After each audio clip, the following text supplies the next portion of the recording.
we examine life as men, confronting tough issues, raw and unfiltered, keeping it real while keeping the balance. This is the KTB Podcast. Welcome back, folks. We are the KTB Podcast. I am your host, Ernie. My man Red is not here right now. I'm flying solo on this one, but I got my three young lions sitting in this podcast with me. Say what's up, y'all, from oldest to youngest. What's good? What up? What's up? All right, so this is in this podcast that we're back, right? It's been a minute since we dropped an episode, and so what we're gonna do here, as you can see, this is an episode that you can actually watch on YouTube. We're recording it. I'm still trying to figure it out, so just be patient with me. Probably the audio may drop way before the video because I'm still trying to figure things out. And so, but this will be officially our first recorded podcast, you know, and shout out to Adam Dragoon, Pastor Dragoon, for helping me out.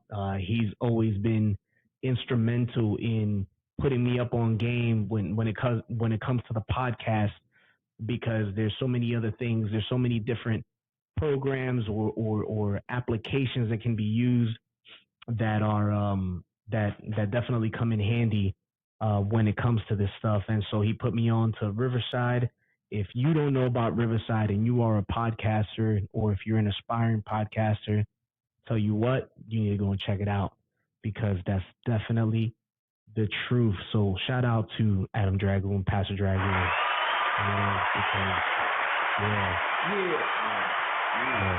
So, all right, back to our podcast. You know, this episode. Here we go.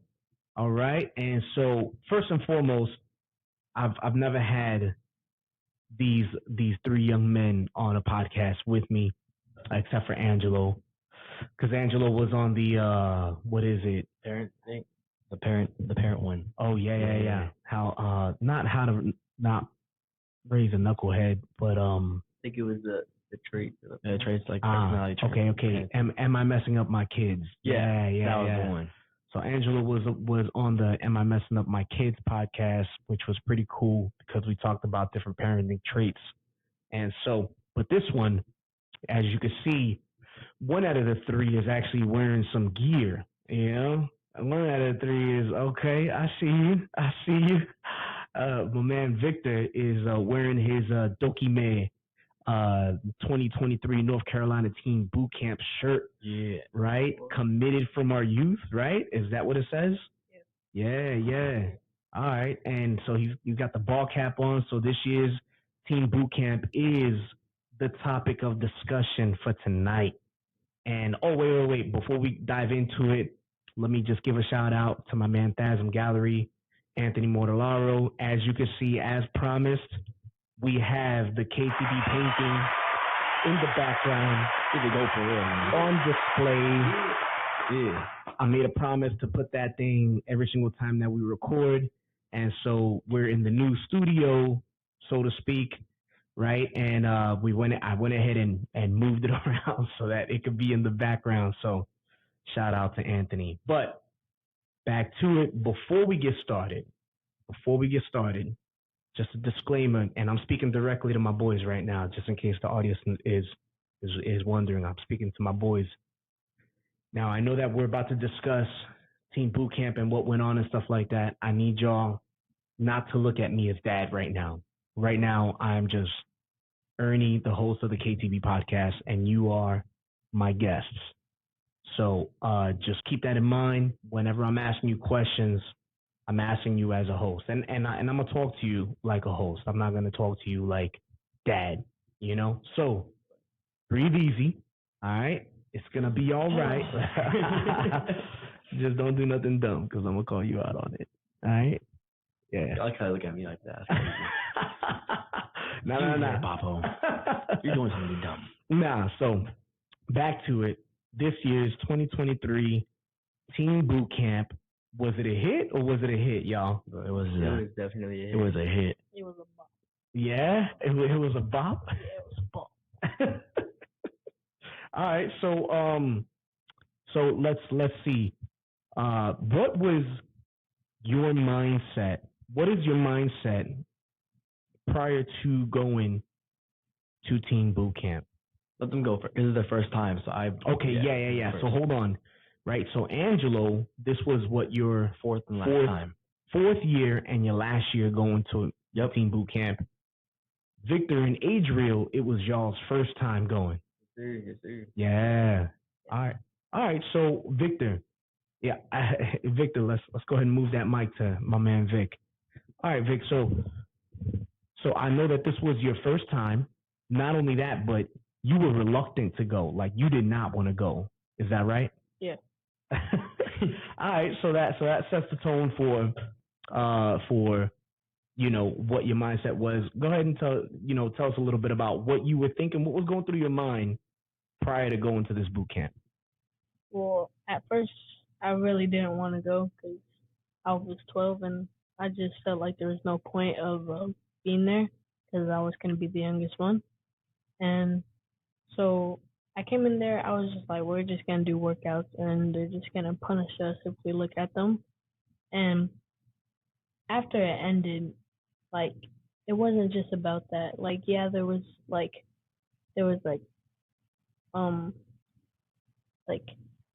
physical activities and stuff, but the main thing was about God. And I could really, at the end of the day, I could really feel the presence of in the prayer room, at the mud pit when we had to pray.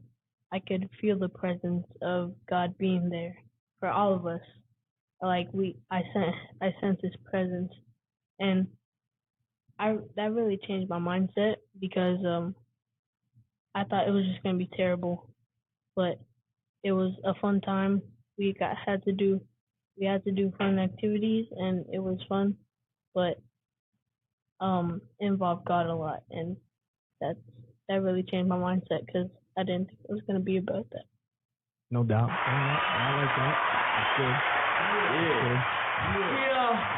That's good. That's good. All right. So your mindset was you didn't want to go. You didn't like it, or you didn't like the idea of going. But then once you got there, because of everything that transpired, you ended up having a great time.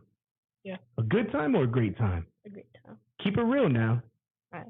It was a great time. Yeah? Mm-hmm. Okay. All right. Now, this is coming from somebody who didn't want to go. Like I remember you asking me and your mom, why do I have to go? Why do I have to go? Yeah. And it was, bro, that's good. So, all right. Come on. That's good. All right, my man Adriel, what was your mindset going into this Teen Boot Camp? Talk to me.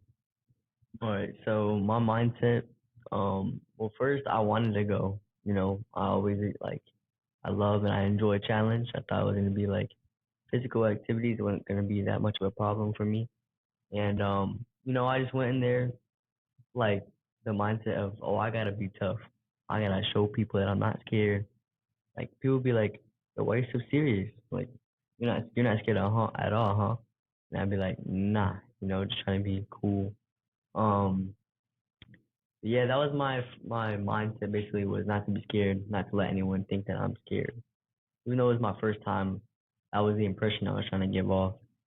And yeah, that's pretty much it. Yeah. So you was pretty much coming through like I'm a boss type. Like you a bro. Hold on. What's your profanity? Bro, you a boss. Hold on, bro. That's how I felt though. Like I was Daddy, chill. Nah, bro. Hold on, bro. I'm chill now, dog. You got put in this place. That's what happened. That's exactly what happened. I felt like I had to show people that I'm a boss. But no, I get that. Yeah. I get that. I mean, I can relate with being the smallest one in the pack and then having something to prove. Is that pretty much where you was coming from? Basically, trying to prove people wrong. Show that height has nothing to do with anything. Oh, come on, somebody. Yeah. All right. Basically where I was coming from. So that was your mindset going in. Yeah. And at what point did that mindset get broken down?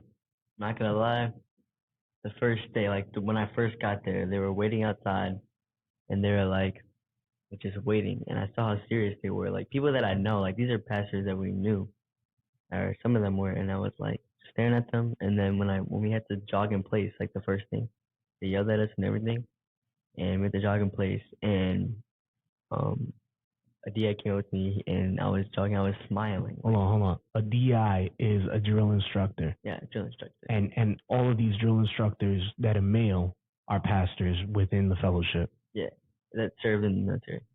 Yeah. And one came up, Pastor Brad Plyman, and he came up to me and he goes, "Why are you smiling so much? Why do you keep touching your face?" And he was like, "You know what? You're special attention now. You're my special attention, because that's obviously what you want."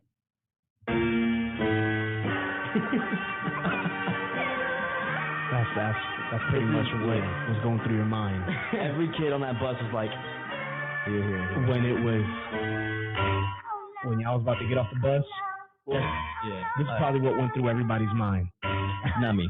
Well, if I'm speaking honestly, I was there. Keep it real. What's up? I was on the bus. We were like AJ, or this guy that I met.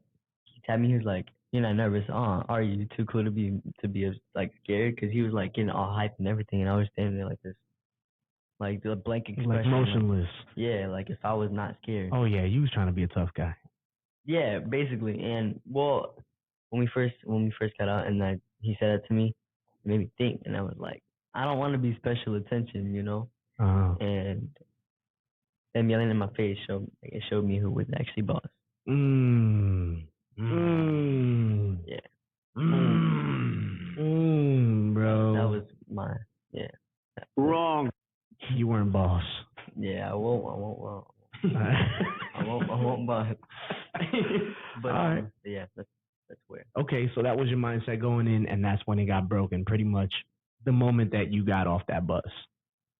And maybe like 10 minutes. 10 minutes into it, yeah. But within that same period of when you got off the bus and started hitting that field. Yeah. Okay. Angelo, what was your mindset going into this? I kind of saw it as like a last chance, like going into boot camp, I was like very, very lukewarm. I did not care about anything whatsoever. So I was like, I knew I was going to initially when I go, like I've been there for 4 years, it's my fourth time going. So I was like, obviously excited, like, oh, it's gonna be awesome. I'm a lot of fun, I'm over there excited. And then I'm noticing my lukewarmness during getting close to boot camp. And I'm like, God, I need you to move. Like, I need you to speak to me just boot camp, because this is all that's left. Because if I don't feel you from there, then I'm don't feel like going any further.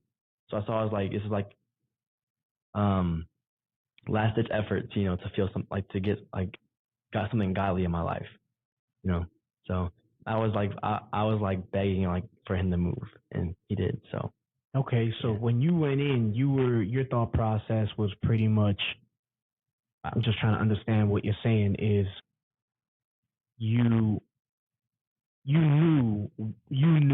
from your years of experience what transpires at these teen boot camps. Yes. And so you kind of looked at it as, I need to get that flame. Oh yeah. Fanned. I need to get it fired up. Pretty much, right? Like, yeah, restore the embers, because them things were dry. Like, there was nothing going on inside. Wow. Yeah. Now, go digging a little bit further for, just in your case, how would you present yourself prior to going to teen boot camp? Shoot, I looked like everything was all right, because I knew a lot of people counted on me. Like my dad, obviously, because I'm the oldest, so he expects a lot from me. And that's fair, because I'm like the next in line of the house. And then everybody in church, as we're going away, it's like my dad's preaching in Charlottesville. They're like, oh yeah, you're going to be such a good disciple, help him out. So I felt like it not much a want anymore. It was like, I need to do it just because people need me to do it. Because if I don't, then I'm going to look bad. And then me looking bad, I'm going to make my dad look bad. And I don't want him to look bad. Wow.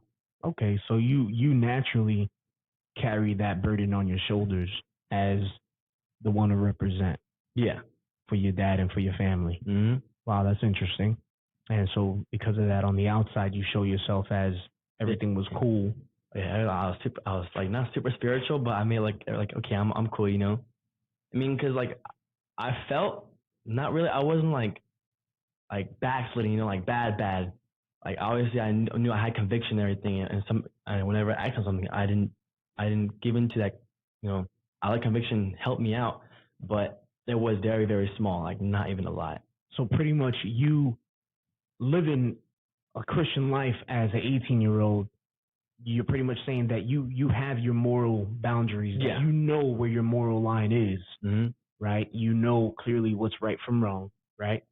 And although, because temptation is there for all of us, Mm-hmm. right? So temptation is there for everybody. It doesn't matter how spiritual you are, or what. There's always going to be temptation there.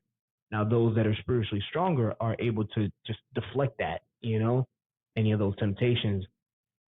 If I'm hearing you right, you were able to fight off those temptations, but you're like barely fighting them off. Yeah, I was like, if it was like a boxing round, like I barely made it to to the last round. I'm over here and almost knocked out, pretty much.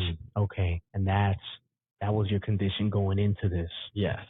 Interesting. That's good, because that leads me into the next question for you guys, and starting back with the youngest line. All right. So, would you consider yourself saved, like saved, born again Christian, prior to going to Team Boot Camp? Yes or no? Bring the mic closer if you don't mind. Would you consider yourself saved? Like before boot camp? Before going into boot camp? No. You for a fact, you know that you were not saved. Yeah. Okay. And go ahead. Since like my dad got sent out, I felt like since I'm in his church and I'm gonna be like doing stuff in the church, like I'm gonna be like doing the music and stuff. I felt like I was already gonna be like saved and stuff like that. But going into boot camp, they really set like what a Christian is, and I could like connect that with my life, and I could tell that I wasn't. So, wow, that's powerful what you just said. Now let me repeat it so that I could make sure that I understand this right. So, in you knowing that your dad was going to get sent out and he was going to probably rely on you to do certain ministry to help out in the church, as the church is it's in its infancy stages, right? So your dad, you knew in your mind, my dad's going to use me in one way, shape, or form to help in this church in a ministry way, Yeah. right? And so I'm going to end up having to get saved in order to do these ministries, or I'm going to get saved along the way as I'm doing these. Is that right? Mm-hmm. That was your mindset prior to? Yeah. And so in your mind, it's like, I'm not saying, I don't think that I don't know, but we're going to get sent out anyways, and I'm going to end up getting used in the church, so I'm going to have to believe in Jesus Christ eventually, right? Yeah.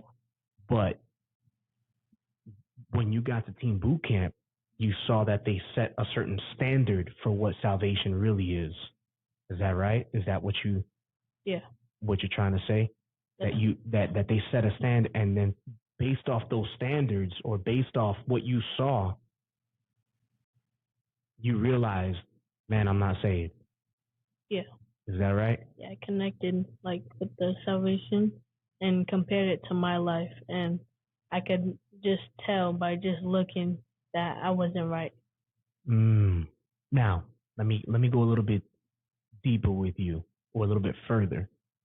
At one point, because you were saved at one point, right? Yeah. I mean, I remember seeing you getting baptized, right? Mm-hmm. And so you were saved at one point.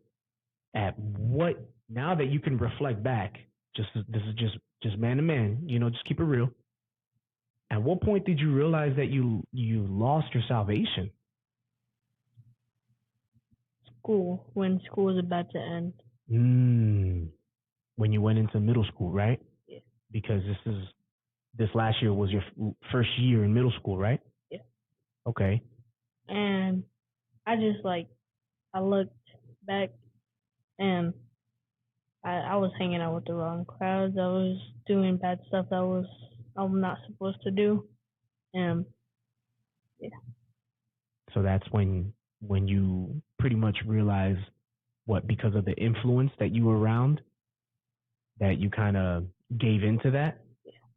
I felt like if I didn't do what they were doing, then I wasn't cool. That peer pressure. Yeah. And it's a new school, it's a new grade, and you're a freshman. And so, did you feel some sort of pressure to kind of show, hey, I'm grown? Or what was it? What was it that made you kind of give into this, I want to fit in type sort of thing? It was my friends, like they were doing their own stuff, and I kind of felt like lonely, so I was hanging around them doing the stuff that they were doing, but I knew that it was wrong, but I just wanted to fit in. I got you. Okay. And so, but then going into, all right, so now fast forward back to the when you went Team Boot Camp, Mhm. you saw what salvation was, and so at what point did that change? That at what point did you get saved? Yeah. When did that happen? It was when they brought us back to the mud pit. And when was the mud pit? Walk me through the timeline real quick. So we got off the bus, and then we did exercises. We went to the mud pit. That first day. Yeah, the first day. We Oh went snap! To the mud Okay. Pit, Okay. and I forgot what we ate lunch, and we're lining up for prayer to go into chow hall, and he took us back to the mud pit, and he was like, "Does anybody want to go back into the mud pit?" Some people raised their hands, and he was like, "Why don't you want to go back into the mud pit?" And then he said something I forgot. He asked you? No, he asked everybody. He asked everybody. Okay. Who didn't raise their hand? Yeah, and you didn't raise your hand? No. I I didn't want to get dirty. Yeah. And he started playing the song, and then everybody went on their knees and started praying, and that's when I went to God and I asked for forgiveness, and it was just like a really touching moment because the music, I don't know what was with that music, but Oh snap! What is that? I find that. All right, so we kind of lost a little bit of power here. So the raining outside? Yeah, it is raining outside. If you guys hear anything like sprinkling, it's because it's raining outside right now. Maybe that might be causing.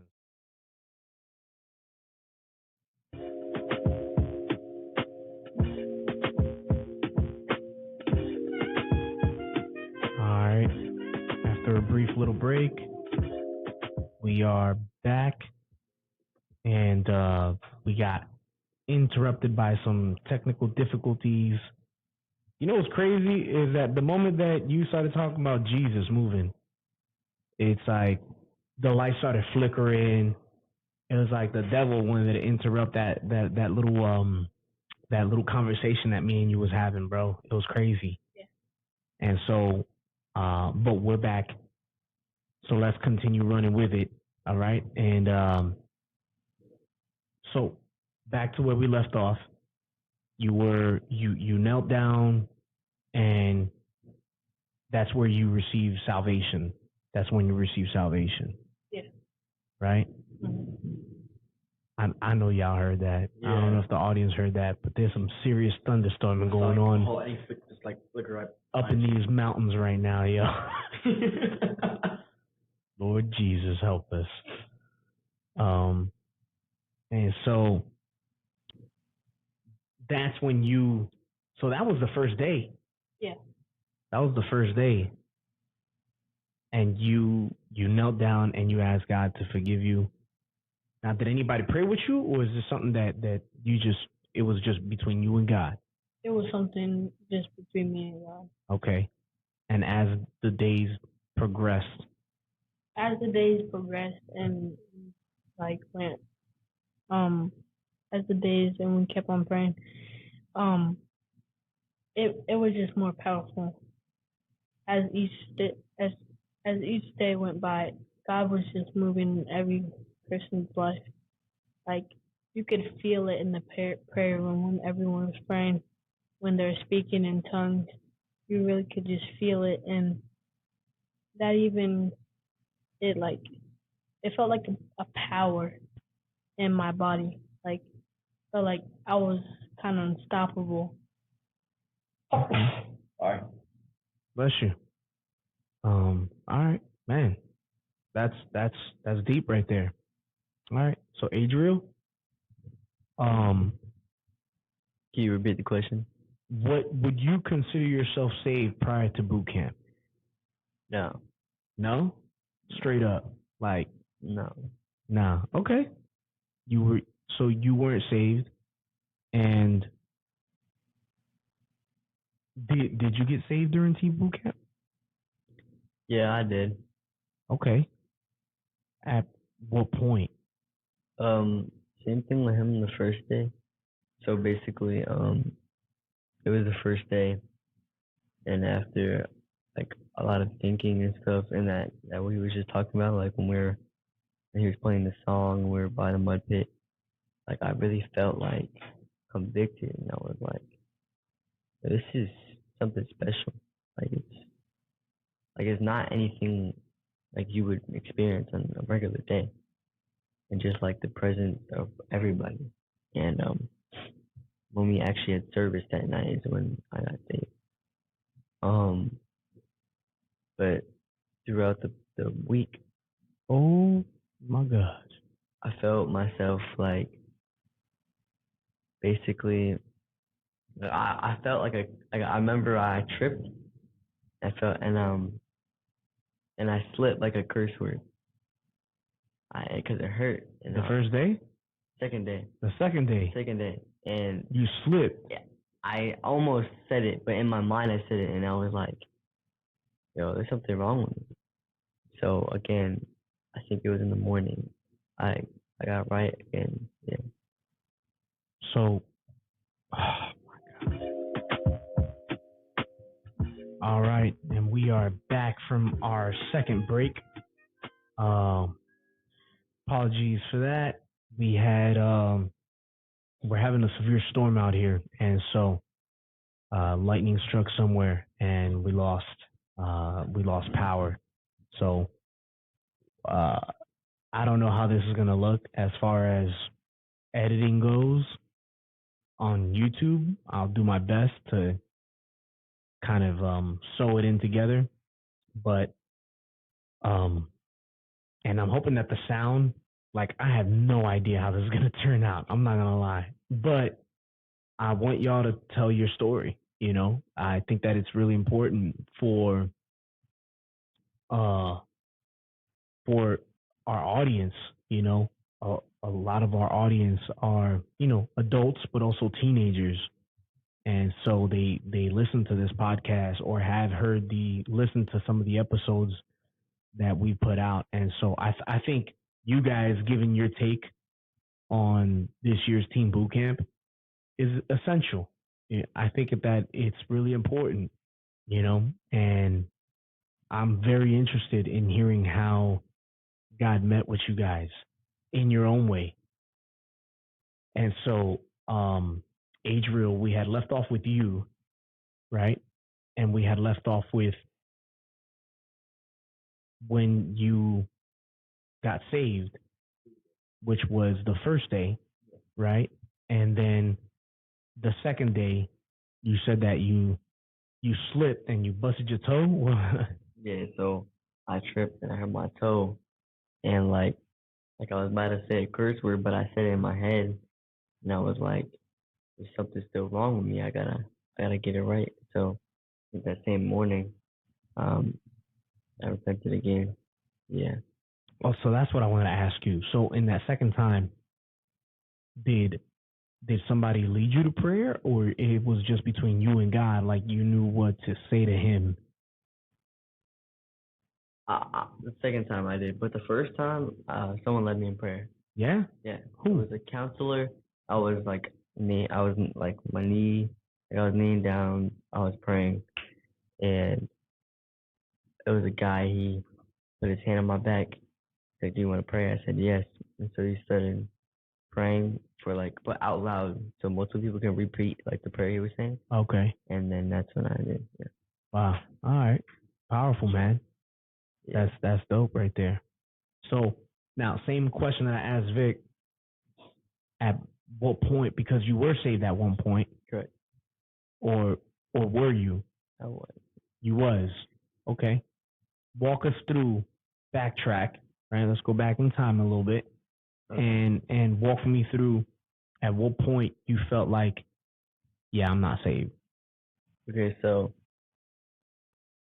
I've always felt kind of like I was I kind of was saved. But like March conference is when I felt I got saved. And then, This last March. yes. And then as time went by after, I noticed I wasn't, and I just kept like I felt like I was very rebellious. I kind of just wanted to do my own thing, get my fill of the world, and then eventually I get saved. So let me understand this a little bit. So you said that at March conference, which conference is where we have our East Coast Bible conference, and a lot of churches, a lot of people go, members from the church families, pastors, evangelists, missionaries, they go to this conference and you get preached to. And so during this time, you at one point you ended up accepting Christ into your heart, right? And so time passed after the conference, and then you realized that you weren't. So walk me through, because I don't think that somebody just like that falls out of. Okay, yeah, I got you. So You know what I'm saying? all right, so how I like came to realization that I won't write was it's kind of how he was. Like I was rolling with like not a good group of people. Okay. Just trying to feel like I want to be friends with people, and like I want to be left out and stuff. And my main point was, I think, like the very end school year. Like Was what? At the very end of the school year, where I was like, it clicked. Of the school year. Of the school year. Bro, I could have sworn you said it at the very. I thought you said queer, bro. I thought you said, yeah. I'm not even lying, yo. Like. Daddy, chill. No. Okay, so. Papi muñeño. I'm like, yo. What do you mean queer, bro? Like. I said. So. No, go ahead. End of the school year. So at the around end of the school year, got you. You know, like most guys, I like girls. So I noticed there, I was like, I kept getting in trouble for the same thing, which is talking to girls. And it clicked, and I was like, yo, something's got to change within me. Like, I'm tired of getting in trouble, you know? Wait. So you were getting in trouble because of girls? Yeah. Bro. Like, feel that riz. What, you was... Don't be trying to riz me up, bro. Like... Alright, continue what you said. So you were trying to... What? You were testing your game at different girls and it was working? Like, what was going on? So, like, I had a problem where I felt like I would get my phone. I feel like I just had to talk to girls. Bro. I want to go shorty on my phone back. Hook you up. And that's kind of how it was. But yeah, I noticed that. Wait. Hold on. I gotta ask. What? What girls, bro? What you mean, bro? What do you mean? What do I, bro? Daddy, chill. Like what girls, dude? Girls from school. Okay. And there was this. Now this is interesting. All right, because I'm doing my best not to be dad right now. Like I'm doing my best, bro, not to be dad right now. So I'm gonna let you. I'm gonna let you speak because I want you to keep it real. Yeah, I'm talking to the host right now. You're right. Yeah. You're 100%. You are right. Wrong. No, but you are right. Yeah. You are right. Yeah. Okay, you talking to the host. Gotcha. So- Okay. So girls from school. Yeah. So girls from school were a distraction. Yeah. In my walk with God. Ooh. A very big distraction. I felt like I needed that attention, even though I like to give off that, like, I don't need nobody. I feel like through all the things that like I would go through, I feel like being able to talk to a girl was like my safe place, kind of, because like I was good at it. Like it's just like something I felt like I needed, but it was most definitely a want. And eventually, got in trouble, and it like really clicked, and I was like, this has to stop. Like I don't want to be getting in trouble for the rest of my life because it's the same problem. And that's when I realized that I wasn't saved. Yeah, like to the end, it's like June, so like a month ago. A month ago. Like a month and a half ago. Like yeah. Oh, snap. Bro. Well, you know what? Big ups to you for realizing that and coming clean, being bold enough to say that out loud, to just saying it out loud like speaks volumes, because here we are keeping it real, and I'm asking y'all to keep it real. Now let me keep it real with you. Ernie's downfall at the age of 13 in middle school. I mean, it started in elementary school, but it really kicked up a notch in middle school for Ernie, me. Yeah. It was females.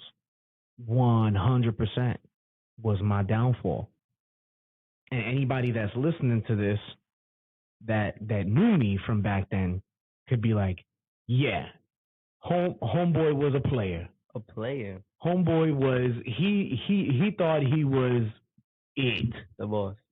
The boss. Wrong. Let me do the Wrong. I wasn't, but I thought that I was. And anybody that knew me from back then could attest to that, and even going into high school. And so, which is where you're at now. Right? And last year you were a freshman. Yes, sir. And so for me, because I was already going into high school, like with my grades negative. And I was already playing catch up. And girls were my downfall. Going into sophomore year. And then they continue to be my downfall. Like my grades suffered like crazy. And so, which it sounds like yours did too. Yeah, it did. I'm not gonna lie. I spent a lot of time not focusing, or like when I'm supposed to be doing work in class, I'll be texting them.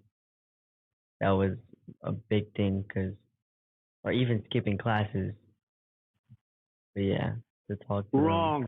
them, which I won't do anymore. Definitely, like this boot camp really like spoke to me. It was like it's a wild thing, because I know I wasn't saved before that, because I knew it. Like I felt like I literally had been like, man, I'm gonna run home. I'm gonna run away from home. I don't like this. I want to do what I want. Like I would say that to me and to myself, and I'd be like, because I felt like that's very rebellious, and I just felt like I wanted to do me. Like I want to do what I want, get my own like flavor of the world and stuff. And yeah. Okay. And then also to like to piggyback what he said. He said that as we were leaving, kind of, that he felt like, oh, I'm eventually gonna get saved anyway since we're getting sent out, And but for me, it was kind of like, well, it's gonna look like I'm saved because it's just our family, and I'm gonna be in ministry. But really, I just wanted to get my own taste of the world, and then like the pictures and be like, oh look at them, like they're meeting new people and stuff, the whole family. It's gonna look like I'm safe on the outside, but in the inside, I was just gonna like play it off, like really not be safe and use that as like a cover up. Yeah. Wow, man, you keeping it real for real. Yeah. I appreciate that. That's good. So that's good. Appreciate that. Yeah. You guys don't really have to clap. That's why I got the sound. Yeah. Because I was watching the video, so I'm like, no, like I was doing like a clap. Doing the golf really clap. Nah, but listen, that was really, really good. Very interesting. Yeah, I mean, I could speak more on that, like as far as where I was at your age, but I'm not. I'm gonna let you. I'm gonna let people kind of resonate on what you just said.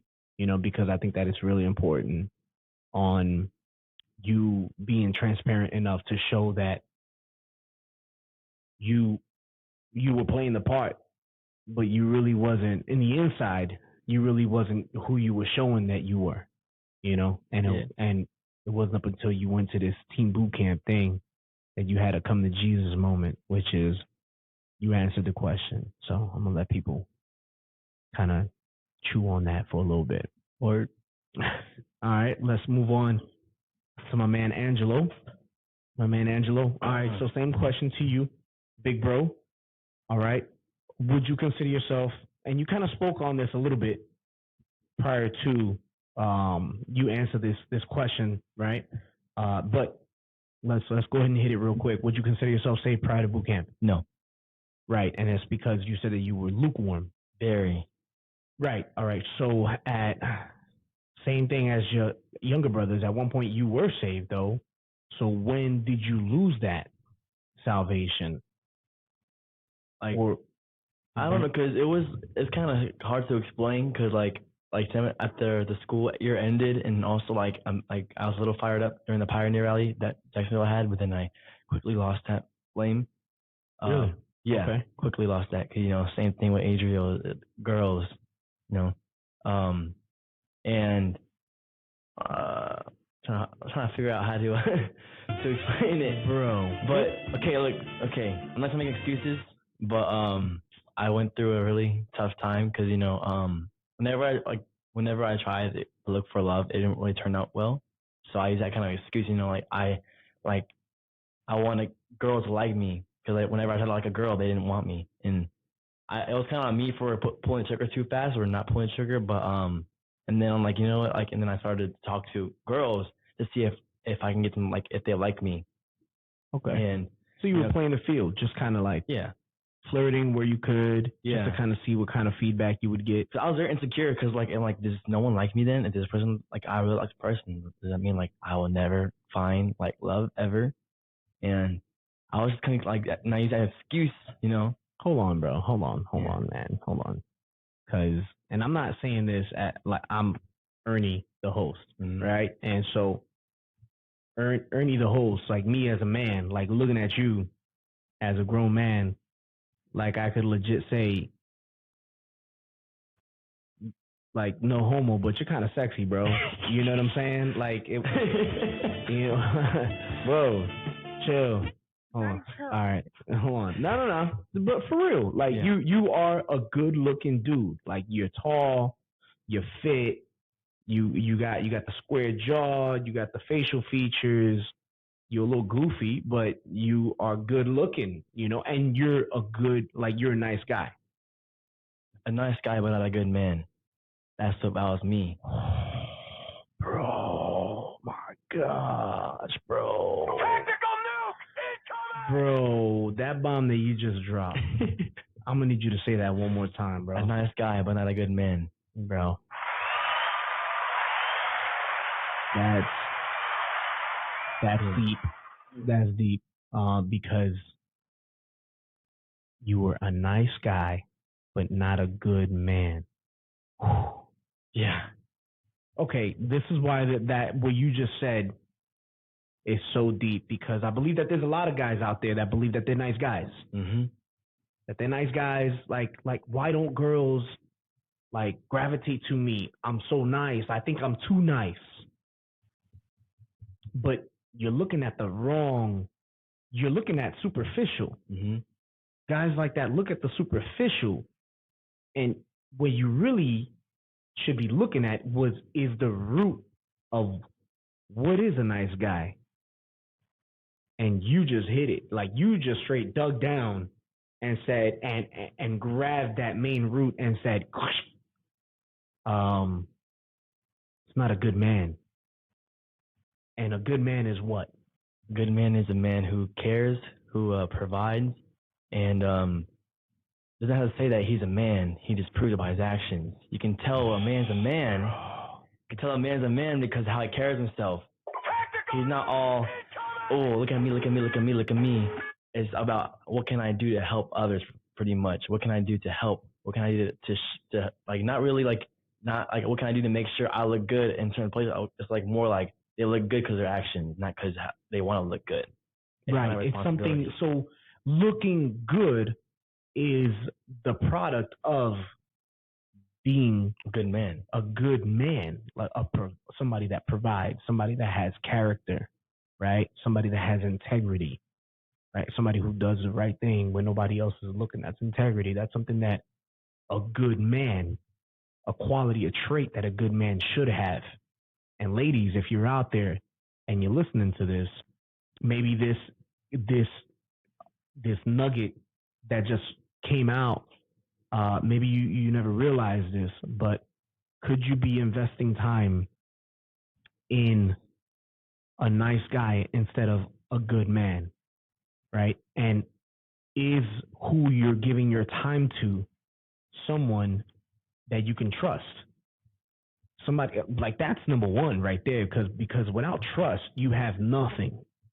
Without trust you have nothing. And so could you be investing in or wasting time, should I say, in someone who doesn't even meet that most basic requirement that's essential to allowing a relationship to not only grow but to flourish and to turn into something beautiful, you know?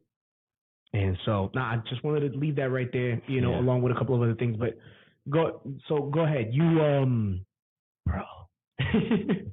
That was good. You caught me by surprise with that one. I'm not gonna lie, that was good. Yeah. So you were too busy being. I'm sorry. Yeah, I was just talking. I was like, I say being flirty with a lot of girls. Mm-hmm. You was being a hoe. You pretty much, a hoe, bro. Pretty much. And just because I was so insecure about myself, because like, man, like if I want someone to care for me, I want someone to think about me, I want someone to be like, because I was obsessed about someone, I want that same feeling from someone else. And I was in the wrong places, because that's not what a godly man would do. Like a godly man would, hold himself right. But I wanted to be a man worthy enough to be a husband. That's what hit me during boot camp too, because I noticed that. And if you're one of those girls listening to the podcast, I apologize. I'm not mature. I wasn't mature, and I'm doing my best right now. But no, it's just that I noticed that I was like, I don't know. It was after I got in trouble, because I was lying to my parents about where I was going. It wasn't like nowhere bad. I just went to the movie theaters with my friend, and I got confronted with that, and I'm like, man, like what am I doing with my life? And then even after being convicted, I still was sort of talking to people. And then I don't know what happened, but I just cut it off. I'm like, nah, I need to. That's when I started digging in. I'm like, hey God, boot camp's coming up. I need to speak to me. And just during like just praying, I'm like when I got saved was that Tuesday night. But like during like praying, I'm like, God, I don't want to be like playing with people. I want to be a godly man. Because when De La Valle got all the men together, he was like, you're gonna find out what it takes to be a godly man. You need to become a godly man. And praying, I want to be a godly man, but not only a godly man, but a man worthy enough to be a husband. Because therefore, I can go out and do what my dad does now. So I was out, yeah. That's dope. I wanted to be like. That's dope. Yeah. So that was what went on like the first day. I was lukewarm because I was still going to church. I was still getting like, oh, it's a good preaching. I get conviction. Oh, I'm a Christian. I say I'm a Christian, but then I'm also, talking to girls and then not really being like that, not praying, not reading my Bible, not really focusing on the Word of God, because you can't grow as a Christian if you don't read your Bible and pray. That's right. And so what's really interesting is, and you're right, like everything that you said, it makes sense. And it's biblically sound what you're saying. Now, what's interesting to me is how you felt that you weren't good enough prior to, and because you felt like you weren't good enough, you began to search for attention in all the wrong places. Yeah. And it's interesting what happens here because, and this, like, you're not the only one that this happens to. You got to understand that. You're not the only one that maybe not everybody in the same exact place where they're going to look for love in all the wrong places, but just hear me out real quick. When you don't understand how valuable you are, and the one that gives you value is God, and you don't connect that, then what ends up happening is that because of that disconnect, you begin to start looking for love or that attention or that value somewhere else. And you're never going to be satisfied. Nope. You're never going to be satisfied, which is crazy because it's the same trick that the enemy uses. It's just packaged in a different box, And so that's what you fell to. And really, that's what you fell to. And then the youngest, that's what you fell to also. Because you didn't realize your value in God. And so instead, you valued more what your friends thought about you. And that led you astray. Right. And so really, really interesting, man. I like that. This is like you hit on a lot of different points, and all of you guys did, which is amazing. So let me speed this up because we've already gotten disrupted 2 different times. I'm not exactly sure how long we're going now on the podcast because we had to stop and record and stuff. But let me jump to the next question. At what point did you feel God tugging at your heart? What triggered it? It sounds like we've already answered that, established that when you guys decided to give your life to. Now, hold on. I didn't ask you, Angelo, at what point did you give your life to Christ? Did you get saved during the boot camp? Yeah, it was Tuesday night. Like, because he told us, like, hey, if you're really this serious while praying, Monday after we all finished praying at the mud pit, it was a very beautiful moment because you felt like God there. He's like, if you're really serious about getting your life right, because I was one of the kids who raised their hand and go back in the mud pit. I was like, he's like, who wants to go back in the mud pit? And I knew, like, deep down, I'm like, am I good? And because I'm already wet, I'm sandy, I'm uncomfortable. I'm like, I'm not finished yet. I don't. I need to go back in there. I need to. So but luckily we didn't because that would have sucked. Yeah. But he's like, if you're really serious, then you better give your life on the altar tonight. And we went to prayer. And that's what you did. That's what I did. Wow. So, okay. Man, that's awesome right there, bro. Now, I know that there's a certain breaking point during this teen boot camp, right? So back to the youngest, my man Vic. If you could bring that a little bit closer, a lot bit closer, a lot. All right. So, at what point did you feel, or what was your breaking point? And you had a breaking point, right? Like, at what point did you like break down and cry, bro? At the mud pit. At the mud pit? Yeah, the second time we went there. The second time. So yeah. When was the second time? Walk me through the timeline. Was it the first day, second day? Like I said, when they play the music and we all know. Okay. Right? Mhm. Like. That's when you broke down? Yeah, me just talking to God. I felt that He was really just listening, and when I asked for forgiveness and I repented, I felt that weight lifted off me, like my sin lifted off me, and it was. I think I just cried and rejoiced that I could that the pain that I was going through just lifted off of me just like that with a couple words. Now, how'd that feel, bro? It Well, it made me cry, Yeah. and it was just it felt really moving. Like I felt like I said, I felt unstoppable. Like felt like there was a power in me that like was really just I don't know, but I was like speechless of what went down. That's what's up, man. Okay. How about you, Adriel? The question was, What was your breaking point? Um, when one of the DIs, the drill instructor, uh, Cologne, so Mr. Greg Cologne, he came up to me and he asked me if was, he asked me if I was saved. And this is the first day. And I looked at him dead in the eye and I lied straight to his face and I told him that I was. And then he asked me if I dealt with pride.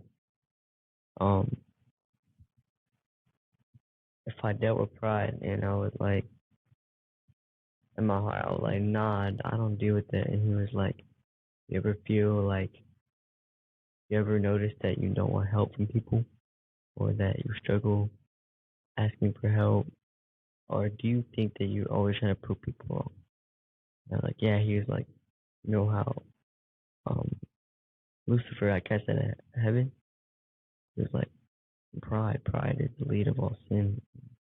I was like, yeah. He goes, you know where pride comes from? And I was like, I was confused by the question, and I told him that, and he was like, take up your right hand, and he pointed to my heart. He was like, pride comes from the heart, and he said something. He said, if you don't get your heart right, you feel like you got to do everything by yourself. You're going like the way he said it, like it actually scared me, and he was like, looked in my eyes. He said, you're going to die alone, and I was like, What did it feel like when he stared at your eyes, bro? Like, the only thing I could focus on, like I couldn't look into his eyes. I felt like I was gonna yell at, but I just saw his nose, and then like everything else in me was like I just felt like why does his voice sound like Darth Vader? Like that's what was running through my head. And I was like, why does he sound like that? Like it was scary, like a death tone voice, but it put the fear of God in me definitely, and I was like, man, he's right. I need to get my heart right, and that's when I did. And then my breaking point is when I noticed how much I dealt with pride. Like I'll be like, okay, yeah, maybe I deal with pride a little bit, but no, it was like, because pride led to rebellion, and I felt like I was very like a rebellious child, kind of. Pride was the center of that. Center of how I always felt like I needed to show people I was tough. I always like my whole life, I used to get bullied for being short, and I would prove to people that it don't matter if you're short. So I got good at every sport to show people that I can do more things. Like I can do things that tall people can't. I gotta show people that they're wrong about me. That height doesn't have to do with that anything at all. And I'd prove people wrong. Always trying to be right. I never asked for help. I struggled with asking for help. I felt like I needed to do everything by myself. Like I'm less of a man if I don't do this. I'm less of a man if I don't cry. Like I want to be serious. And people say that real men don't cry. All men cry. It's good to cry. Not like a girl, but like to cry. Not like yeah, right? but it's good to like have an emotional moment with yourself to really deal with like your feelings, because like this world and this society nowadays is like masculinity is getting like overruled by all these things, and it's like kind of telling people that why be like kind of telling men that there's no reason to cry, kind of like to have emotions, kind of like you need to be tough because you're a man. And I feel like that was kind of like how I felt about like everything. And I just struggled with a lot of pride, and I was like, man, like this is like the main problem with everything and how I act. And that was when I repented, and I repented, and I was like really like focusing in. I didn't cry, but I teared up, and I was like, God, I need you to speak to me. Tell me what you want. Tell me what I can do to fix this. And yeah, I think that was my breakthrough. Wow, that's dope. I like that. That's dope. Yeah, that's real. That's keeping it real right there. Now that was very, very good. Appreciate you sharing that. And you said a lot of things there when it comes to uh what you realized was at the center of the gap or the wedge that needed to be pulled out in order for you to reconnect with God. But not only, from what it sounds like, not only did you reconnect with God, but it also gave you peace in your mind. Is that right? Yeah, I'm gonna be honest. Like after that, I started seeing things way clearer. My vision's bad, but like I was able to see like a little bit better. I'm not gonna lie. Like I was like everything just came kind of clear, and I felt like I was angry at a lot of things, and me getting over my pride really like opened my heart to listen to others. That's good. Yeah. All right. No doubt, man. All right, Angelo, the older brother. What was your breaking point? The log. That was the log challenge. That was my breaking point. Because when my first year happened, it was me and Annie. I held along, and I cried on purpose. Because I didn't want to get out of it. But this time, it was like I can actually like feel the emotion that we all felt. I don't know if I want to see that for later or when we start right now. Like I'm asking you what your breaking point is. So every year, every Thursday, if you had a sibling, they had to be on Thursday before chow. They made them like line up, and the oldest had to give the youngest one a log. So it was my task this time to give my brother. I thought it was both of them, so I grabbed two on purpose, but then Diala Valley to just grab one. So I had a light one for Victor and I had a heavy one for Adriel. I'm like, okay, should I give him the heavy log or the light one? I'm like, he can do it. He can handle it. So I put the light one down again. It was short, but it was like fat. It was heavy. It had some weight to it. And then he had to hold that thing up. And then I told him, like what really broke through me when I told him like, hey, you can do this. You're strong. And he's holding it. He's struggling. And he started repeating to himself, I can do it. I'm strong. He's repeating the words I gave him that I told him of encouragement. And he's using that as fuel. And I'm like, that just showed me how much my brothers like get on each other's nerves. Like they followed my lead. He said exactly what I told him to. And just seeing him in pain, he's crying, he's shaking. I'm like, I can't do a single thing, and I'm the reason why he's hurting. And that's when Di Colonna came up. We were like the last ones there, so he held me for like a fat minute. We're like the last ones there, and he's like, "Dang, Pena, it's a big log you got there. Like, why'd you give it to him?" I'm like, "'Cause he can handle it, sir." Oh, really? Point to him, Victor. He's like, he's over here shaking and crying. Really, can he handle it? In terms of Adriel, he would say to you, like, can you handle it? And that's when you said what? You said no, right? Can I handle it? No, like if he can handle it. Like if Victor can handle it, like he can handle it. I said yeah. Yeah. And he's like, do you think he's weak, Angelo? And that really hit me because I always had like I was always jealous of my brothers, Andrew and Victor, because I wasn't like raised, like obviously I had good parents, but it was a lot more different than how they were raised. And I was kind of mad how they had I looked like they had an easier life how I was growing up. And and now I think about it, I think I had the easiest because I grew up like knowing the mistakes I had, and they're growing up and making the same mistakes I had, but later in life, and that like kind of hurt. So he asked me, "Do you think he was weak?" I'm like, "Do I think my brother's weak because he's weaker than me? Cause I'm stronger than him, but is he weak?" And I was like, I had to pause for a minute, and then finally I said, "No, sir." He's like, "Do you really think that, Angelo?" Because us strong guys, we hate the weak, don't we? It hit me again because I used to just not like people complaining, like suck it up, like do what you need to do. And then he said, it felt like because like the strong meant to help the weak. That hit me again because I've been putting them down. And he told Adriel, he said, "Hey Adriel, would you pick a lighter log?" And he said, "Yeah." He said, Yeah. I said, yeah. He's like, "Go tell him that." So Adriel looked at me. He's like, "I would pick the lighter log." And he's like, "See, when you put too much pressure on them, you think you're helping them, and you're putting them down." Maybe Adriel hold it. Adriel, you hold it. And I'm now seeing Adriel holding it. And he keeps talking to me how like we had to help others, us strong people. Like the strong are meant to help to lift up the weak. He's like, "Can I both of them hold it?" And I see how they make a difference, how they're both helping each other. And then Victor's still shaking. He's like, "Hey, like you see Victor, he's shaking. He's gonna be shaking soon, and then they're gonna drop it."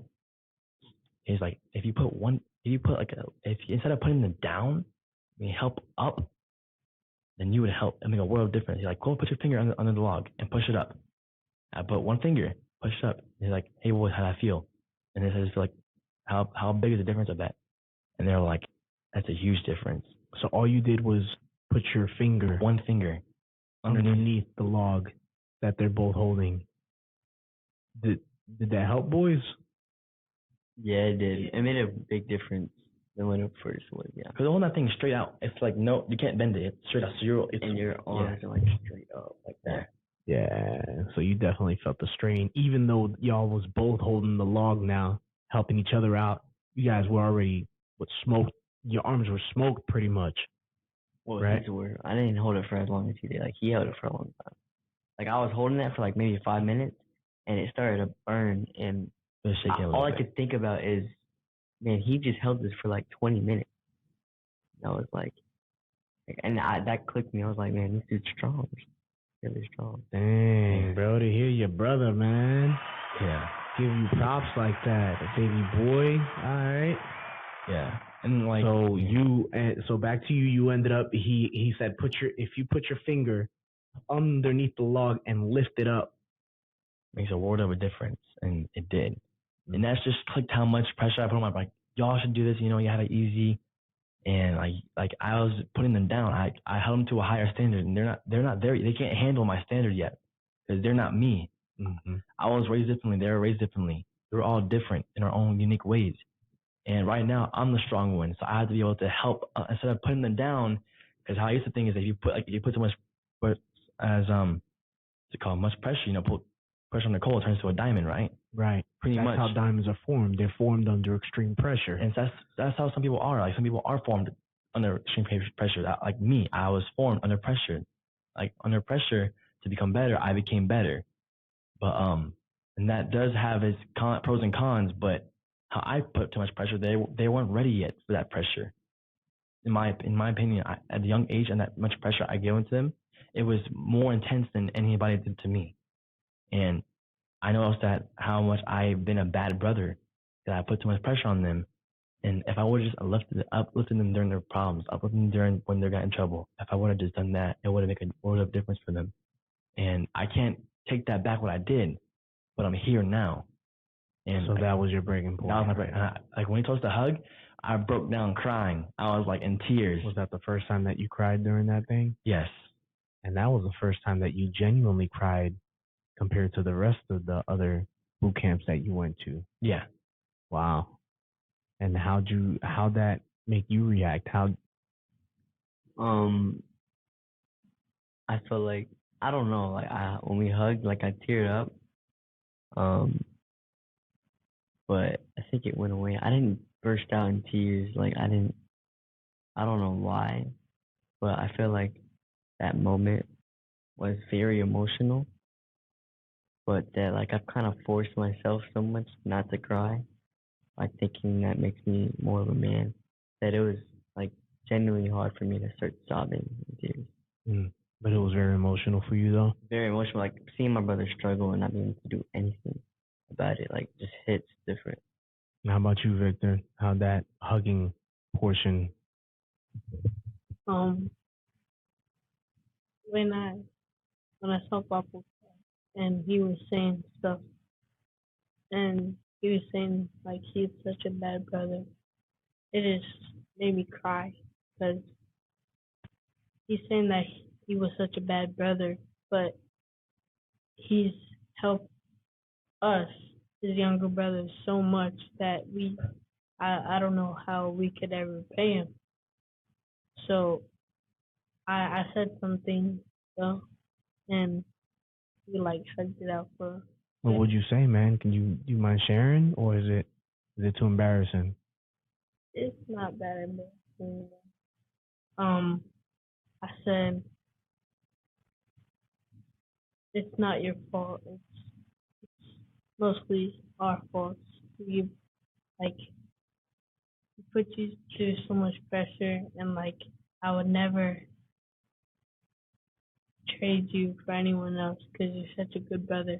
I would. So don't say that about yourself that you're such a bad brother, and that that he's done so many things bad. So don't say that because I would never consume it, and I wouldn't, I would not for, like I would not. I don't know if that makes sense, but like I would forgive him. You would never not be able to forgive him. Yeah. Right? Yeah, for the things that he done for me. Yeah. Bro, that was beautiful. That's encouraging, bro. That's pretty deep. All right, so switch it up real quick. We've been talking for a while now. I just want to make sure I cover all bases. I know that y'all were all separated from the different squads that y'all. What do they call them? Platoons. So y'all were all in different platoons. What platoon were you in, Vic? I was in number 5, the best one. All right, Adriel. 6th platoon. Papo. First platoon is always the first platoon. You feel me? Okay, so you was 5th, 6th, first. All right. Now at these platoons, was there somebody? Because you're there, you don't have your brothers there. Who stood out to you, Vic, as like somebody that was like, this was my dude? Who'd you connect with? For me, it was Miguel. Miguel. Yeah. From and where's Miguel from? I think he's from Jacksonville. From okay. This is Tito's son. Yeah. Yeah. Okay. And so Miguel is what, your age, Angelo? No, he's 16. He's 16. Okay. 17. All right. So 16 going on 17 maybe. All right. So what made you connect with him? Or what was it about him that you took away from the end of the whole thing? Well, since none of my brothers were in my platoon, he kind of, since it was my first year, he guided me. Like he was that guidance to me, and he felt like a brother. Wow. So he kind of took you like under his wing, and became that brother to you. Mm-hmm. Wow. Like if I was like hurting or anything, he would come up to me. He was like, "Pena, you good?" I was like, "Yeah." He was like, "All right, stay safe." I was like, "Okay." All right. But he felt like I really connected with him because like at the end of the thing, I was like, I appreciate for you being there for me because I didn't have my brother in the platoon, and I told him he was like, "Listen, you need to pray, you need to stay faithful to God," and I was like, "Yes, sir." And I was like, we hugged, and then I was like, you really mean a lot to me. Wow. You really feel like a brother to me. He was like, and so if Miguel, shout out to you, you're really a brother. Yeah. Hey. That's my homie right there. All right. That's what's up, man. That's deep. All right, Adriel, Mr. Too Cool. Who did you connect with that you didn't think that you would? Who did you connect with? And tell me about that. So surprisingly, it was our platoon sergeant. So basically, it's a person that like Leads your platoon. leads the platoon basically. Mm-hmm. This is dude. His name's Wesley. Where's Wesley from? He's from Canada. From Canada. From Canada. From the Canada Church. And he's half Russian. Oh. Yeah. So he's a pretty cool dude. But like at first, like we first started talking was I think the first night because we sleep next to each other, and so he just seems like a really good person, like a nice person, like he's very focused on what he's determined on what he wants to do for a guy because he's called to preach, and I just felt like he really gave me like a you can do it type of vibe. Like I'm gonna be there for you, I'm gonna encourage you, and it was really nice. Like I never thought I would be that close and get that close even through like even 4 days with the Canadian guy. But yeah, it was really cool. He was just very nice, very encouraging. He would give me certain nuggets and certain things that made me really think about like what type of relationship I need with God. For instance, there's this I had to remember my own verse from the Bible, and it was just I was struggling to like remember it. What is it? Do you know it now? I know it now. Hit me. Proverbs 15:32 and 33. He who disdains instruction despises his own soul, but he who heeds rebuke gets understanding. The fear of the Lord is the instruction of wisdom, and before honor is humility. That's dope. Yeah. That's pretty dope. But you were struggling with that? I was struggling to remember. It was like getting hard for me to like understand and like memorizing it. He was like, I was like, man, why do we gotta learn these stupid things? Like those are my exact words. He goes, well, why do you think we're memorizing them? I was like, because they told us to, like we gotta have our own thing if they test us. He's like, is that your reason? I was like, yeah. He was like, well, if you keep having that reason, then you're never gonna remember it. You gotta have your own connection, your own reasoning that connects with God. It gives you a reason to keep wanting to memorize it, for you to really connect with it and to see the bigger picture of it. It's not just a verse for you to remember, it's for you to understand and to use that in your life. And I sat about that. Bro. I sat there and I was like, I was lost for words. And this not coming from a DI, but a regular guy. Somebody that's saved. Around your age. Around my age, yeah. And so that made you connect with him. Yeah, and he because he sat there, and I could tell on it, like the look on his face, he was like, "Man, I can't believe I just said that." Like that's what it gave off to him. No, like he was surprised that came out of him. Yeah. Okay. And after and I asked him if he, like a couple of days later, I was like, if he can test me on it. I read it to him, and he was like, "Good." He was like, well, "What does it mean?" And I told him what it meant to me and how in my life. He was like, "It's really good." And he said that he's proud of me. He said he was proud of me. And I was like, man. And the only thing I can remember right there was like when we do the fortune cookies. I know like you're not my dad or you're the host, but my family, we do, whenever we get Chinese food, we get fortune cookies. And my dad, he makes us like read our fortune, but like what does it mean and how we can like implement it into our life. And that's all I could think of. And now I understand why you do it. It's not just so we can like use our brain a little bit. It's for us to like truly get like a deeper understanding for like even the small things. Even the small little things that we think have no value can mean so much more if we fully understand it. That's dope. Yeah. That's dope. I like that. I don't like how you put me out there with the. But you're the host. I was talking about my dad. Yeah. Oh yeah, you're right. You're right. Yeah, you did put your dad out there. All right. The fortune cookie thing. That's the family secret. Now, but all right, Angelo. How about you, man? For me, it was my homie, Jasper Entos. He's from the Jacksonville church also. We knew each other. We met the team rally in North Carolina maybe a year ago, and it was the coolest thing. Our friendly face, and we're like buddies. We're just like together. We're sticking together the whole time. We're helping each other out because he's so how it was also my platoon sergeant because it goes from platoon sergeant, then me as a guide on, then him as a first squad leader. So that's a chain of command. Mm-hmm. So it was really cool. Helping him out, but him helping me up, making sure we're keeping accountable. Whenever I'm gone, he's like making sure this good. Like, hey, this is what happened. He's just filling me in what happened. It's pretty cool how I can trust him. And another guy, his name's Vasquez, for his first name. But he's my platoon sergeant. Yeah, Zach. And it was cool because I really wanted platoon sergeant. I really wanted it because RTC. But me helping him, me being able to implement my knowledge of drill and helping him, and then and total helps us all. Even though I wasn't the big platoon sergeant, I was in charge. I felt good to help someone, and then seeing the results of that fruit. Like after boot camp, like bro, I'm so thankful, man. You helped me out so much. Like I wouldn't be able to do it without you. And like if I kept having that bitter spirit, I'm like, oh, I didn't get that.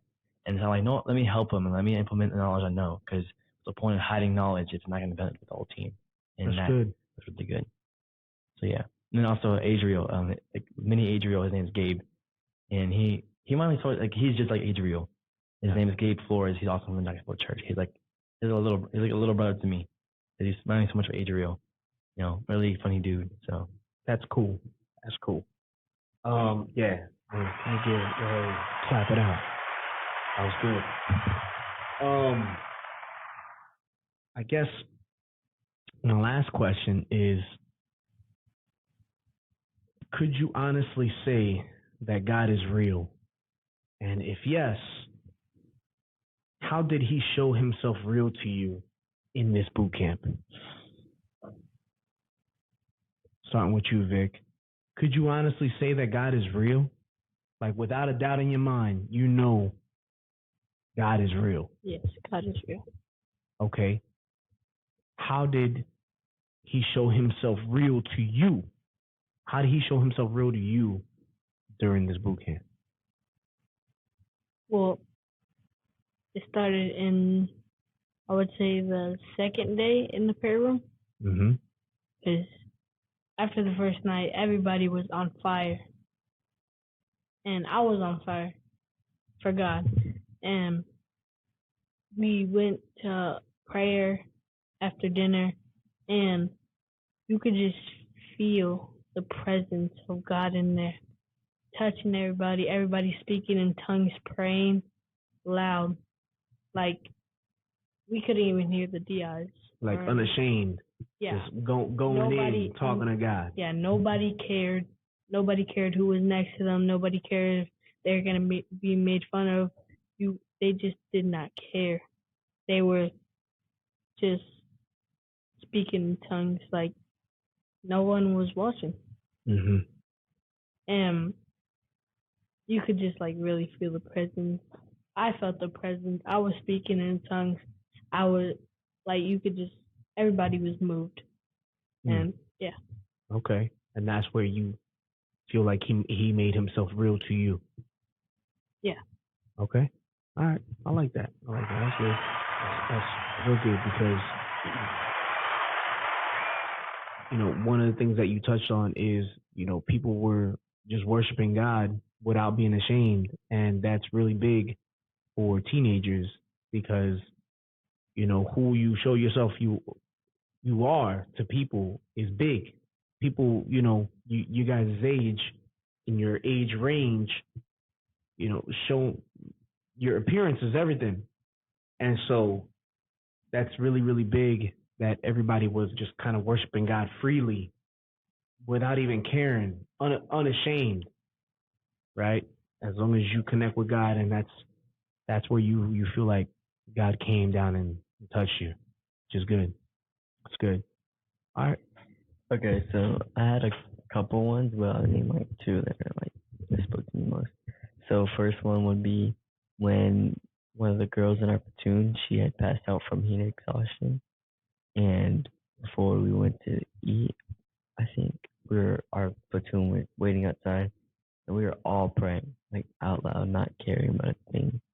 She ended up coming back okay, and that's when I was like, So you guys were all praying for her because she had fell out? yeah, because she had like passed out or something. Okay.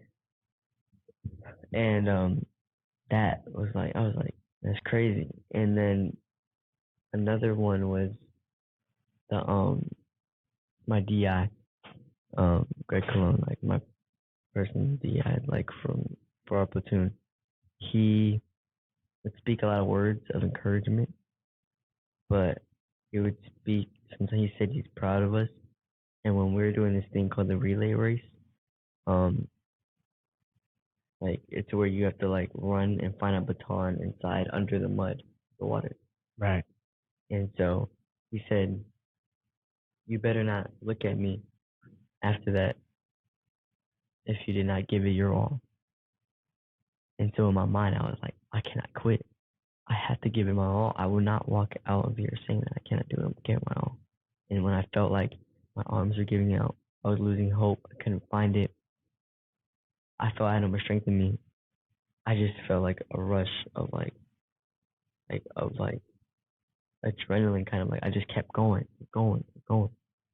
And even though I didn't find the baton, I definitely You gave it your all. I gave it my all. I could not leave that water running full speed. Like I was like tired. My arms tired, my legs tired, everything. And then the last part I think is we had to do a Jody, and it was like a skit, and it was like David and Goliath, or David and his struggles and his temptations. And I was David, of our platoon. And it was points where I was like I was nervous. Like we have to do a marching, and then we have to do our Jody. And I was nervous, like, because I'm the Jody is a skit that y'all skit in do. the song, yeah. Okay. And I was nervous because I'm the main person, and I have to like yell a lot of out pressure, loud, stuff like that. But I was scared, and then that same dude, Wesley, the platoon sergeant, he said, "Remember what you're doing this for? Doing this for God." Mm. And I was like, "You're right," but I still felt nervous, like no matter what. And when we got on there, I knew I was gonna say everything. Everything went blank, and I was like when it first started, I was like, "What do I say?" And still, I don't even remember what I said. I just know that it was all God. That's when it clicked for me. I was like, "There's no way he's not real," because I can't remember a single word that I mostly said. That it was all God. He spoke words for me. Wow. And that the biggest compliment after it was that a DI came up to us, and he said that was one of the most best Jodies we have ever seen, and that we really felt the Holy Spirit. Oh yeah. In that. Wow. And just hearing that, and just knowing that God really moved in me, that it wasn't you. That it wasn't me. Like it wasn't the best because of your great ability. Yeah. Because you don't even remember what you did. Yeah, I remember like little parts, like the fight scene we had. It was like a fake fight scene, but just like the words that I spoke, I was saying to the people. It's hard to remember, but I just know that it was God. He was like, once I believed in him and I stopped worrying about how I'm gonna look and what I'm gonna say, like he just moved. And our DI said that so many people said that they felt the presence of God, the Holy Spirit, in that Jody, and I was like, dang, wow, there's no way he's not real. That's dope. All right, Angelo, how about you, man? Okay, so this is Friday. I already felt the presence of God, but when this moment, one of my platoon mates, he's my 4th squad leader, and his name was Adukin. He's from Canada, but he went in there with a broken collarbone. He had a little sling, but he can move around his arm, but it was a very great pain whenever he moved his arm. Oh, he was the one in the video that had the sling. Yeah. Okay. So I think did he jack up his collarbone or something? I think he was playing basketball. He sprained his hand and he broke his collarbone. Okay. I think it was Friday morning or Thursday. I can't remember, but one of the nurses who knows it, he's like, hey, like, how about all the men? Like, we pray for him, and the other girl is feeling pain. So I don't know what so we all pray for him. All the dudes on the platoons. I'm praying for him. I'm like pleading, like, God, like, heal him, like, move, like, it's not about me. I want you to touch him. Like, I cast out like whatever's hurting him, and I want this to, like, command this thing to open with your power. And we're like all of us are praying. I'm speaking in tongues. I'm like praying my heart out. I'm over here like my vein, my head's bulging out. Like I'm over here just like, I don't know, like praising God, and like, you know, I'm also thanking Him. Yeah. And then when we're done, we were playing like a good 5 to 10 minutes just praying for this dude to heal. And I put my hand off of him. So I was moving it, and it's like it doesn't hurt that much anymore. And by the time boot camp comes, he's like, bro, like, he comes up to me, like, we're all talking. He's like, bro, like, it doesn't hurt anymore. Like, it's like I feel good. Like I can dunk on somebody right now. Like that's how good it feels. And I just feeling that, like, me having not just me, like me having a part of it. 'Cause I know it wasn't just me praying for him. There's a whole platoon of our guys, but me having a part in that and seeing that what happened, like my own eyes, like I seen people get healed, but like I had a part in that healing. Like noticing, like laying hands. Did he take the sling off? Yeah, the whole time he didn't have a sling on. Wow, bro, that's crazy. I was so mind blown. I wasn't crying, but I tear like, God, like, you use me in like that one small thing, and it's that small. I had a small part in it. I had a part in it, and you let me be a part of it. Yeah, that was powerful, and that blew my mind. Yeah, man, you saw miraculous healing right before your eyes. Not only did you see it, but you had your hand on it. Mm-hmm. You helped pray for that healing. That's dope. That's dope. All right, so as we wind it down, now here's the tough question, right? What next? Oh snap! That wasn't me. That was your. All right, so go ahead. That was obviously the enemy that wanted to distract you from that question that I just asked. What happens next? Teen boot camp is over. You had your own encounter with God, which is something that your parents prayed for. If you're a parent out there and you sent your teen to teen boot camp, one of the main things that you should be contending for is for God to meet with your teenager. It's for them to have their own encounter with God. So y'all had your own encounter with God. I don't know why I said that. I just wanted to go ahead and drop that nugget, you know. And so yeah, I'm not even gonna do the sound. If you're a parent out there, I feel inspired to say this to you. Contend, because that's exactly what I did, what my wife did. We contended in prayer for our kids while they were gone several times throughout the week. When we thought about our kids and them not being, like, we could feel that our kids weren't here, and it's like immediately we're like, man, I miss them. Yeah, I miss them too. And it's like, man, let's go ahead and pray for them. Let's pray that they have their own encounter with God. And you guys had your own encounter with God. What next, though? Now you're back home. Now you're back at your lives. You're back in your city, your respective cities, right? And now, granted, you guys are in a different situation than most of the other teenagers that went to this teen boot camp, because a lot of them went back to a church filled with other teenagers that went to this boot camp, you know? And so their churches are big, they're active. You guys came back to a pioneer church where you are the teenagers in that church.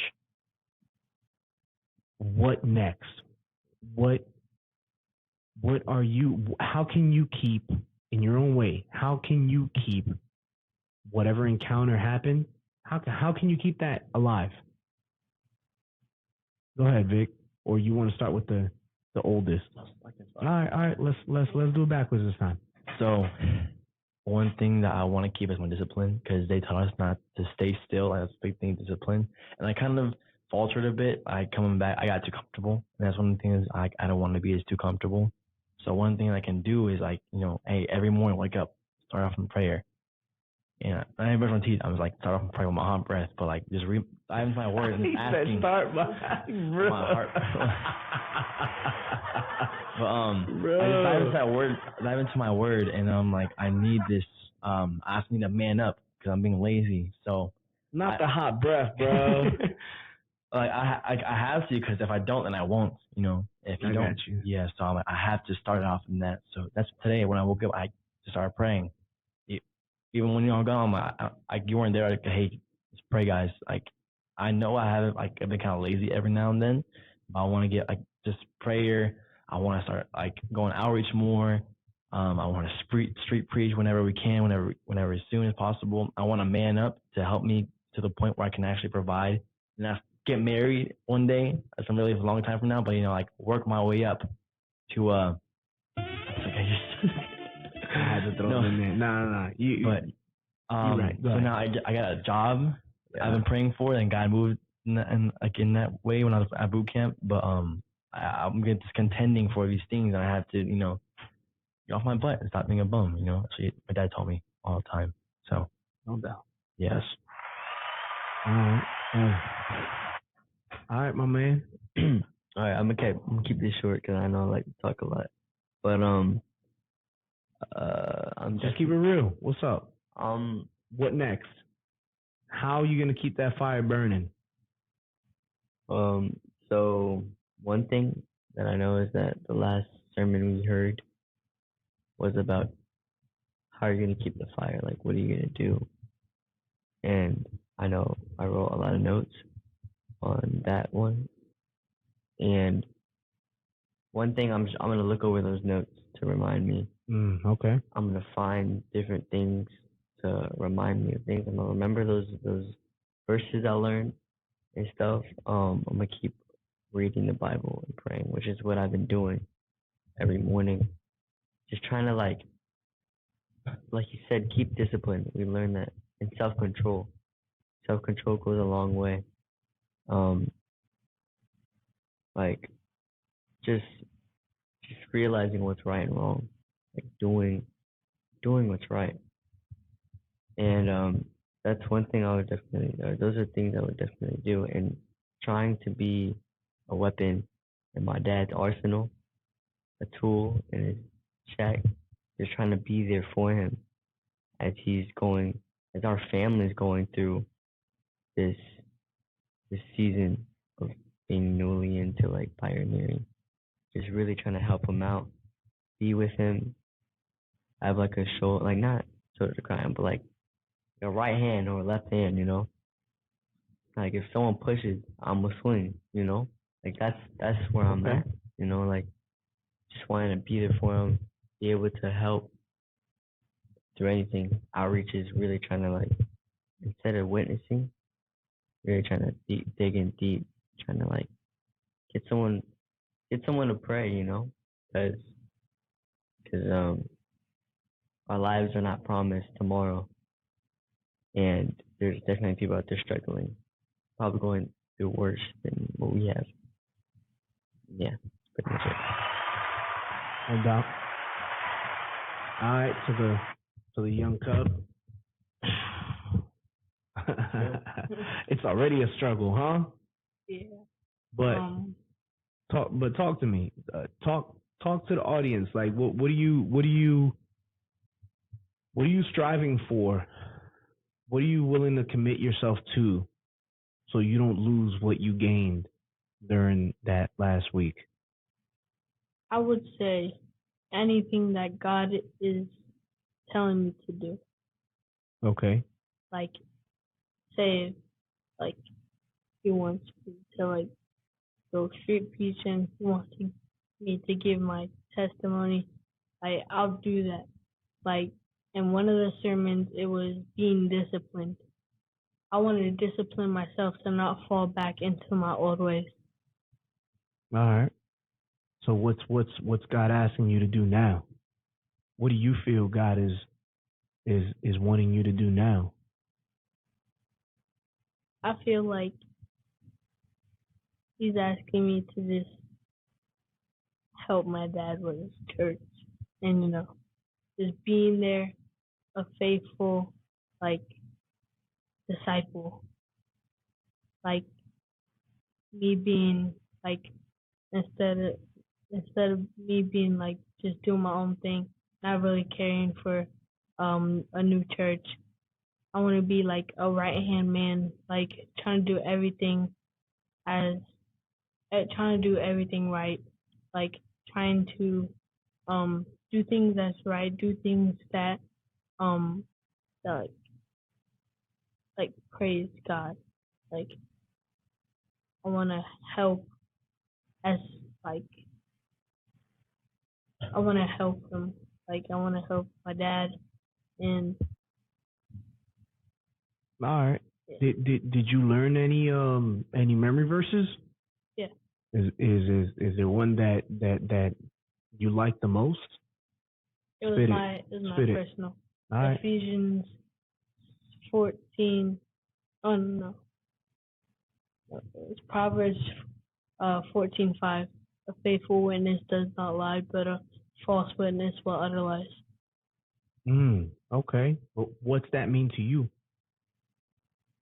Well, it means it means to me like you have to follow the right person. Because if you follow someone that is really like false and they don't know what they're doing, they can like you can fall into the wrong place. But if you follow God, then you'll end up in the right place. Or if you follow somebody that's following God, you'll end up in heaven. Amen. All right, I like that. That's good. Now you know why that's powerful. Like to me, like you're saying that, and this is something that you learn, but it's powerful to me because I'm listening to you talk, and I'm listening to you were the first one that kicked off the conversation, and you pretty much mentioned where your downfall was prior to, like when you felt like you stopped being saved was when you fell into the wrong crowd. That scripture speaks directly to that. And so, have confidence in the faithful witness. It came out of your own. That's why I wanted to ask you what that meant to you, because I could tell you what it means to me, or I could break that scripture down to you, but how is that beneficial to you if you don't connect those dots? You see what I'm saying? And you just connected those dots, bro. That's big. Proud of you. I'm proud of every single one of y'all. Like, this is, like, I'm not just saying this, like, I'm saying this as a grown man, as a grown Christian man who has lived life in the world and who has given his life to Christ, and it hasn't been easy.